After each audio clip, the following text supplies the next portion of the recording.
اعوذ باللہ من الشیطان الرجیم بسم اللہ الرحمن الرحیم۔ آج ہم پڑھیں گے سورۃ الناس۔ یہ مکی صورت ہے اور اس میں کل 6 آیات ہیں۔ سورۃ الناس کی فضیلت ہم نے سورۃ الفلق کے ساتھ بھی پڑھی۔ ایک حدیث میں آتا ہے کہ نبی علیہ الصلوۃ والسلام کو نماز میں بچھو نے ڈس لیا۔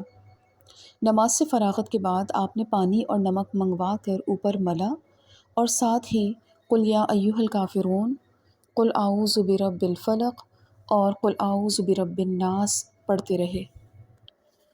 قل اعوذ برب الناس، قل اے نبی آپ کہہ دیجئے، اعوذ میں پناہ میں آتا ہوں، برب الناس لوگوں کے پروردگار کی۔ آپ کہہ دیجئے میں لوگوں کے پروردگار کی پناہ میں آتا ہوں۔ ربا کیا مطلب ہے؟ پروردگار، جو ابتدا سے ہی بلکہ انسان ابھی ماں کے پیٹ میں ہی ہوتا ہے تو رب العالمین اس کی تدبیر و اصلاح کرتا رہتا ہے حتیٰ کہ انسان بالغ ہو جاتا ہے۔ پھر وہ یہ تدبیر چند مخصوص افراد کے لیے نہیں بلکہ تمام انسانوں کے لیے کرتا ہے، اور تمام انسانوں کے لیے ہی نہیں بلکہ اپنی تمام مخلوقات کے لیے کرتا ہے۔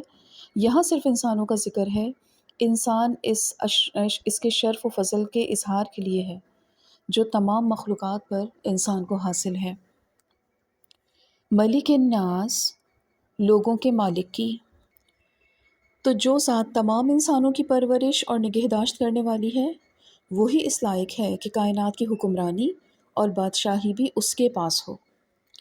الہ الناس لوگوں کے معبود کی، اور جو کائنات کا پروردگار ہو، پوری کائنات اسی کی بادشاہی ہو، وہی ذات اس بات کی مستحق ہے کہ اس کی عبادت کی جائے اور وہی تمام لوگوں کا معبود ہو۔ چنانچہ اس عظیم برتر ہستی کی پناہ حاصل کرتا ہوں۔ من شر الوسواس وسوسہ ڈالنے والے کے شر سے، الخناس پیچھے ہٹ جانے والے کے۔ وسوسہ مخفی آواز کو کہتے ہیں۔ شیطان بھی نہایت غیر محسوس طریقے سے انسان کے دل میں بری بات ڈال دیتا ہے، اسی کو وسوسہ کہا جاتا ہے۔ الخناس کھسک جانے والا، یہ شیطان کی صفت ہے، جب اللہ کا ذکر کیا جائے تو کھسک جاتا ہے اور اللہ کی یاد سے غفلت برتی جائے تو دل پر چھا جاتا ہے۔ الذی یوسوس فی صدور الناس، الذی جو یوسوس وسوسہ ڈالتا ہے، فی صدور الناس لوگوں کے سینوں میں، من الجنتی والناس خواہ وہ جنوں میں سے ہو یا انسانوں میں سے۔ تو وسوسہ ڈالنے والوں کی 2 قسمیں ہیں، شیاطین جو جنات میں سے ہوتے ہیں اور جن کو اللہ تعالیٰ نے انسانوں کو گمراہ کرنے کے لیے قدرت دی ہے۔ اس کے علاوہ ہر انسان کے ساتھ بھی ایک شیطان اس کا ساتھی ہے جو اس کو گمراہ کرنے کی کوشش کرتا رہتا ہے۔ حدیث میں آتا ہے رسول اللہ نے فرمائی، جب یہ بات رسول اللہ نے بیان فرمائی تو صحابہ نے پوچھا کہ اللہ کے رسول کیا وہ آپ کے ساتھ بھی ہے؟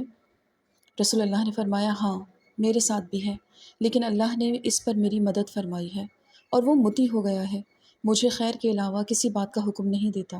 صحیح مسلم کی حدیث ہے۔ پھر ایک حدیث میں اس طرح بھی ہے کہ اللہ کے نبی علیہ الصلوۃ والسلام اعتکاف میں تشریف فرما تھے کہ آپ کی زوجہ مطہرہ سیدہ صفیہ رضی اللہ تعالی عنہا آپ سے ملنے کے لیے آئیں۔ رات کا وقت تھا، آپ انہیں چھوڑنے کے لیے ان کے ساتھ گئے۔ راستے میں 2 انصاری صحابی وہاں سے گزرے تو آپ نے انہیں بلا کر فرمایا، یہ میری اہلیہ صفیہ بنت حیی ہیں۔ انہوں نے عرض کیا، اے اللہ کے رسول، آپ کے بارے میں ہمیں کیا بدگمانی ہو سکتی ہے؟ رسول اللہ نے فرمایا، یہ تو ٹھیک ہے، لیکن شیطان انسان کی رگوں میں خون کی طرح دوڑتا ہے، مجھے خطرہ محسوس ہوا کہ کہیں وہ تمہارے دلوں میں کچھ شبہ نہ ڈال دے۔ یہ بھی صحیح بخاری کی حدیث ہے۔ دوسرے وسوسہ ڈالنے والی جو قسم بتائی وہ جو انسانوں میں سے ہی شیطان ہوتے ہیں، جو اپنی ہی جنس یعنی انسانوں کو گمراہی کی ترغیب دیتے ہیں۔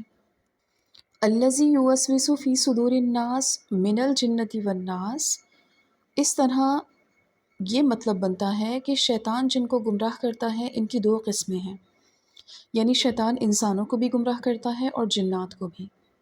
صرف انسانوں کا ذکر یہاں پر تغلیب کے طور پہ کیا ہے، ورنہ جنات بھی شیطان کے وسوسوں سے گمراہ ہونے والوں میں شامل ہیں۔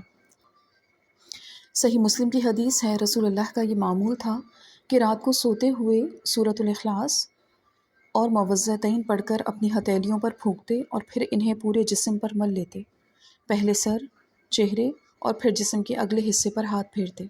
اس کے بعد جہاں تک آپ کے ہاتھ پہنچتے 3 مرتبہ آپ اس طرح کرتے۔ یہ حدیث بخاری میں بھی مروی ہے۔ وآخر دعوانا ان الحمد للہ رب العالمین۔